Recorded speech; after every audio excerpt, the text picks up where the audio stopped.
Bueno, mi nombre es Gabriela Biseglia, soy profesora adjunta de la Cátedra de Salud Pública y hoy nos convoca un tema de salud. El envejecimiento demográfico es una transformación estructural de la composición etaria de la población que se genera porque hay un acelerado incremento de las personas de edades avanzadas respecto del resto de los grupos de edad. Este fenómeno es un producto de la convergencia de dos factores propios de la modernidad y del desarrollo económico, que son una menor tasa de natalidad y una mayor longevidad. Este envejecimiento de masas es un fenómeno sin precedentes y por lo tanto requiere de un proceso de aprendizaje individual y social, que considero deberíamos instaurar a partir de nuestra formación en la facultad. El grupo de gerontes, cada vez mayor, que vamos a tener que asistir, nos va a generar demandas importantes y debemos prepararnos para eso. Las consecuencias de este envejecimiento de masas van a verse claramente en el mundo del trabajo, en la economía y en la demanda de servicios asistenciales. A nivel microsocial, hay una primera etapa de envejecimiento que está marcada por el retiro del mercado del trabajo y la reducción del grupo familiar. O sea, esa primera etapa claramente está vinculada con la jubilación y con el nido vacío o el espacio familiar que queda reducido a los padres cuando sus hijos se van. La segunda etapa, que es la más preocupante desde el punto de vista de la salud pública, se establece cerca de los 80 años y se caracteriza por el avance progresivo de la fragilización humana y la mayor probabilidad de padecer enfermedades, discapacidad o muerte. El envejecimiento humano es un proceso continuo, indetenible, lamentablemente, y a pesar de todo lo que hagamos para evitarlo. Heterogéneo e individual. ¿Por qué heterogéneo e individual? No todos envejecemos de la misma manera, ni al mismo ritmo, ni nuestro cuerpo envejece tampoco en forma simultánea. No todos los órganos envejecen al mismo ritmo ni de la misma manera. Es deleterio, es universal, es intrínseco y generalmente se habla de una edad cronológica y de una edad fisiológica, pero para manejarnos epidemiológicamente no nos quedan demasiados recursos más que considerar la edad cronológica. Sin embargo, las clasificaciones de los estadios de la ancianidad cada vez vinculan más esa edad cronológica con las posibilidades de actividades asociadas que tienen más que ver con la edad física. Hay muchas clasificaciones respecto de las edades y de los tipos de ancianidades. Habitualmente se coincide en que un adulto mayor es aquel cuya edad es superior a 60 años.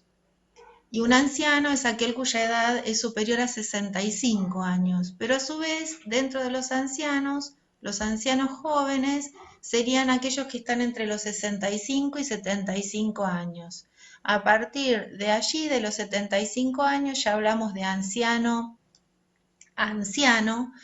y el mayor riesgo se produciría, como dijimos en una imagen anterior, a partir de los 80 años, población que ya veremos que cada vez se supera más en nuestro país y en el mundo.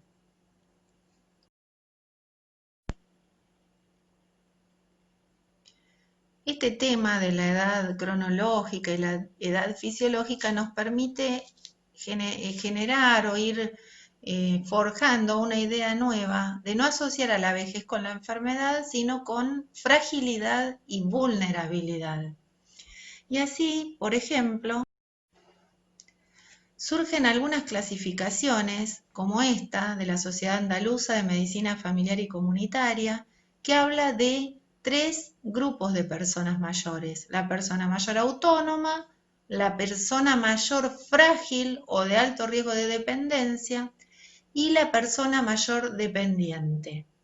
Veamos ahora la persona mayor autónoma. ¿Qué características tiene? La persona mayor autónoma es aquella persona mayor de 65 años que está sana o afectada de una enfermedad que puede ser aguda o crónica, pero que no la está incapacitando.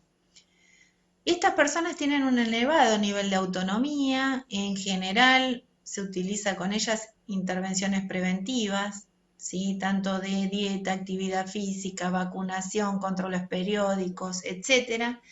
Y es importante ver que entre el 64 y el 75% del total de las personas mayores pertenecen a esta categoría. Luego tenemos la persona mayor frágil o de alto riesgo de dependencia, que se define por la presencia de al menos uno de los siguientes criterios. Un criterio demográfico, que es que tenga más de 80 años. Ya con un criterio como ese, que es la edad más de 80 años, ya la persona se considera frágil o de alto riesgo de dependencia. Criterios clínicos: una situación clínica con alta probabilidad de producir pérdida funcional, como una enfermedad poliarticular, secuela de fractura, demencia, Parkinson, cáncer, EPOC, insuficiencia cardíaca, déficit sensorial, depresión. O bien criterios sanitarios: aquella persona que ingresa al hospital en los últimos 12 meses o que está polimedicada, que recibe 4 o más fármacos, pertenece también a esta categoría de persona mayor frágil o de alto riesgo de dependencia. El 15% de los mayores de 65 años se encuentran comprendidos en este estadio y requieren una valoración geriátrica integral. Y por último, la clasificación de persona mayor dependiente, que abarca un 5 o un 10% de los mayores de 65 años, en donde ya hay escasa posibilidad de revertir el estado funcional. ¿Por qué? Porque son pacientes con pérdida funcional importante en las actividades básicas e instrumentales de la vida diaria, incapacitados en sus domicilios o en situaciones terminales, o con ingresos hospitalarios y descompensaciones clínicas frecuentes. Estos pacientes requieren de programas de atención domiciliaria. Ahora bien, ¿qué son las actividades básicas de la vida diaria y qué son las actividades instrumentales de la vida diaria? Las actividades básicas de la vida diaria son las relacionadas con el autocuidado personal: levantarse, acostarse, realizar el aseo personal, vestirse, comer por sí mismo. Mientras que las actividades instrumentales de la vida diaria son las tareas habituales necesarias para vivir de manera independiente. No implican ya solamente el autocuidado, sino limpiar, lavar, cocinar, hacer compras, manejar dinero, utilizar transportes, ir al médico, autoadministrarse la medicación, etc. Luego están las actividades avanzadas de la vida diaria, tareas que le permiten a la persona colaborar en actividades sociales, participar de actividades recreativas, viajar, etc. Acá tenemos otra clasificación de la Sociedad Española de Geriatría y Gerontología. Está a modo ejemplificador para que ustedes vean que versan sobre los mismos aspectos. En este caso son 4 categorías: anciano sano, anciano enfermo, anciano frágil y paciente geriátrico. El anciano sano y el anciano enfermo se corresponderían con la primera categoría de la clasificación anterior. El sano sería mayor de 65 años, sin enfermedad objetivable, independiente para actividades instrumentales y actividades de la vida diaria, sin deterioro cognitivo, sin problemática social. Aquí hace solamente una diferenciación entre actividades de la vida diaria y actividades instrumentales. Teniendo en cuenta esto, serían las básicas y las instrumentales. Y el enfermo, iguales características que el anciano sano, pero con enfermedad aguda intercurrente. El anciano frágil, mayor de 80 años, con pluripatología o polifarmacia, es independiente para las actividades de la vida diaria, pero puede requerir ayuda para las actividades instrumentales de la vida diaria y tiene riesgo de caer en dependencia en cualquier intercurrencia. Y el paciente geriátrico, mayor de 65 años, con pluripatología, pero dependiente para actividades de la vida diaria, ya tiene tal vez un deterioro cognitivo o problemática social.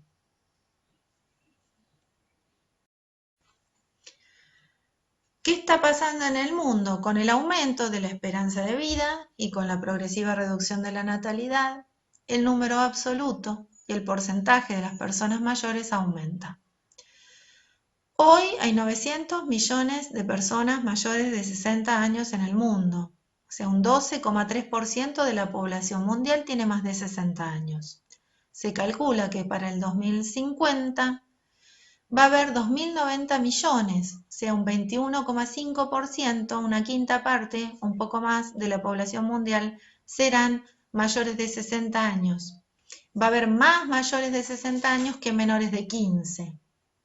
Veremos cómo nos deja situado el mapa epidemiológico, la contingencia actual que estamos atravesando.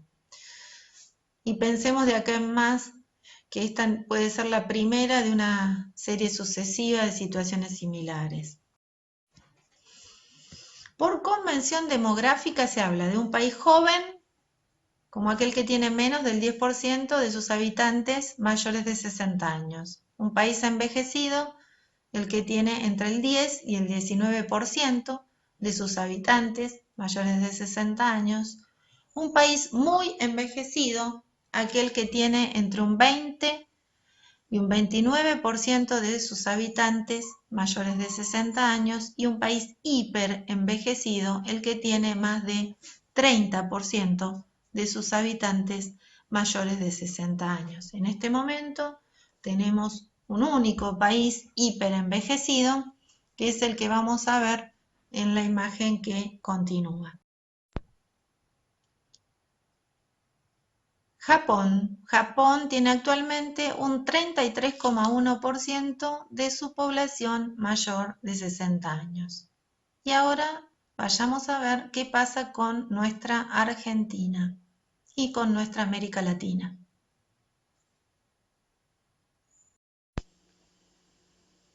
Este fenómeno de envejecimiento poblacional no es ajeno a nuestro país. Para Argentina, para el año 2010, la OPS estimó que un 10,2% de la población era adulto mayor de 65 años. Esto equivaldría a unos 3.800.000 personas. En este mapa del continente americano vamos viendo cómo desde un color celeste claro va increyendo hacia un azul oscuro, de acuerdo a el aumento del porcentaje de mayores de 65 años. Claramente nosotros nos encontramos en una etapa intermedia respecto de los países del continente, y América del Norte tiene un porcentaje de adultos mayores de 65 años mucho más importante que nosotros. De todas maneras, si vemos el cuadro siguiente, donde se estima, de acuerdo a los datos hasta la actualidad, se estima lo que va a ocurrir en los próximos años, hasta el año 2050 aproximadamente, vamos a ver que la población mayor de 60 años va a continuar ascendiendo, y sobre todo, fíjense, las barras en color celeste claro, como cada vez son más representativas, y ese grupo de población tan vulnerable es el que va a ser objeto de una atención en salud mucho más demandante. Por otra parte, existe el preconcepto de que los países de América Latina tienen una alta tasa de fecundidad, entendiéndose la tasa de fecundidad como una relación entre el número de nacimientos ocurrido en un cierto tiempo, periodo de tiempo, y la cantidad de población femenina en edad fértil en ese mismo periodo, o sea, la población entre 15 y 49 años, tomando un rango amplio. Sin embargo, claramente los países de América Latina están teniendo una disminución progresiva en la tasa de fecundidad, y esto lo venimos viendo también en nuestro país. En este cuadro se observa la disminución desde el año 2009 hasta el año 2019. Por lo tanto, nuestra futura pirámide poblacional, si seguimos con las variables de mortalidad estables y la tasa de fecundidad en disminución, va a ir progresivamente transformándose en una pirámide envejecida. Bueno, como decíamos, ¿por qué se produce esta situación? Hay un aumento de la expectativa de la esperanza de vida, hay una disminución progresiva de las tasas de natalidad, mortalidad general e infantil y de las tasas de fecundidad. Y hay una diferenciación significativa también para tener en cuenta cuando hablamos de envejecimiento entre lo que es envejecimiento en la población femenina con respecto a la masculina.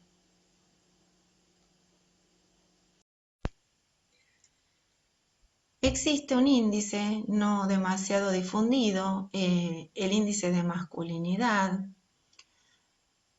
El índice de masculinidad valora la cantidad de varones por cada 100 mujeres, y es interesante que ustedes lo vean. En 2010 había 103 varones menores de un año por cada 100 niñas menores de un año.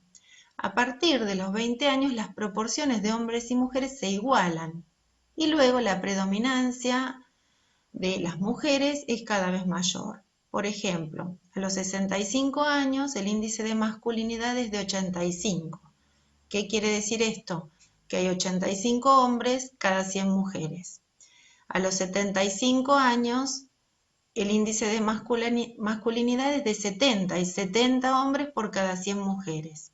A los 84 años hay 50 hombres por cada 100 mujeres, y así en la progresión a los 90 años hay 37 hombres por cada 100 mujeres, y a los 99 años hay solo 21 hombres por cada 100 mujeres. Esto es relevante que lo tengamos en cuenta, porque tengamos presente que, por ejemplo, casi el 48% de las mujeres mayores de 60 años son viudas, y el 71% de los habitantes de geriátricos y residencias son mujeres. Hay un proceso de envejecimiento que se está dando particularmente en las mujeres y que vamos a tener que enfrentar desde el punto de vista también de la salud pública.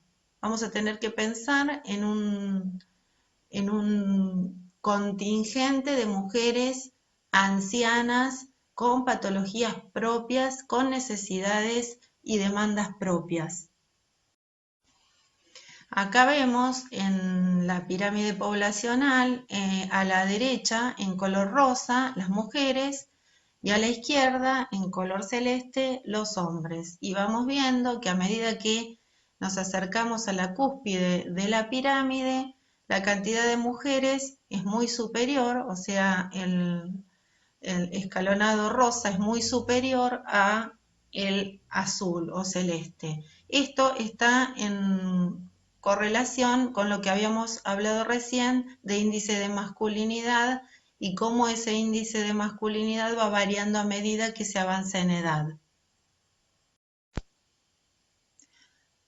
También es claro, de acuerdo a los datos epidemiológicos, que la distribución de los ancianos no se da de la misma manera en las diferentes provincias y regiones del país. Aquí vemos en un coloreado que va desde un natural pasando por un ocre hacia un marrón oscuro, que está vinculado con el porcentaje de población anciana, y fundamentalmente en marrón oscuro, que es donde hay entre un 13 y un 18%, lo encontramos en las provincias del centro del país, vinculado probablemente con un mayor nivel socioeconómico. Y esto claramente lo representa este gráfico de barras de la Organización Mundial de la Salud del año 2008, donde se puede observar Se pueden observar las diferentes regiones: África, el Mediterráneo Este, el Sudeste Asiático, América, el Pacífico Este, Europa, y la distribución de las muertes, el porcentaje de muerte que ocurre de acuerdo al rango etario. Y así, por ejemplo, en África vemos que casi la mitad de la población muere niño, muere entre los 0 y 14 años, y a medida que el desarrollo de los países es superior, la mortalidad en esa etapa temprana disminuye, y en Europa ya claramente se observa un porcentaje muy alto de personas de 60 años o más, que es dentro de la barra, dentro de la sexta barra, empezando de izquierda a derecha, el color celeste que vemos por encima, que vemos que representa más del 60%, 65% aproximadamente. Y la última barra es muy significativa porque no habla de las regiones, habla de la mortalidad vinculada con los ingresos altos. Las personas con ingresos altos en su gran mayoría mueren mayores de 60 años, o sea, más del 80% de las personas con ingresos altos viven más de 60 años. Eso lo tenemos que tener en cuenta epidemiológicamente cuando hablamos de la distribución de los ancianos en nuestro país y en el mundo. Sin lugar a dudas, la vacunación en América Latina y el Caribe tiene que ver con la expectativa de vida que estamos logrando superar año a año. En el año 1971, fíjense que significativa esta imagen, se elimina la viruela. En el 91, último caso de polio salvaje. En el 94, la región de las Américas es declarada libre de polio. Surgimiento de vacunas, vacuna antineumocóxica en el 2000, el último caso del virus del sarampión. Con el resurgimiento ahora del sarampión, con esta tendencia antivacuna, nosotros como replicadores en salud pública tenemos que insistir. Los dos grandes avances que hemos logrado son la potabilización del agua y la vacunación de la población para erradicar enfermedades transmisibles. La declaración de la eliminación de la rubiola, la declaración de la eliminación del tétanos neonatal, la eliminación para el año 2020 probablemente de la hepatitis B. Todos estos son hitos en nuestra historia de salud pública. En esta imagen, si ustedes no la ven, pueden ampliarla. Ven cómo en la región de las Américas, entre el año 2000 y el año 2016, ha habido una disminución progresiva de las enfermedades transmisibles, y esto ha generado a su vez que las causas de morbimortalidad se centren en las enfermedades no transmisibles, lo que nos generará un problema adicional. Pero esto está vinculado específicamente con lo que hablamos: potabilización del agua y vacunación. Entonces, lo que vamos a esperar para los próximos 20 años es que nuestra población ya no enferme y muera de enfermedades comunicables, perinatales o maternas, y que lo que se incremente son las enfermedades cardiovasculares, los cánceres y los accidentes.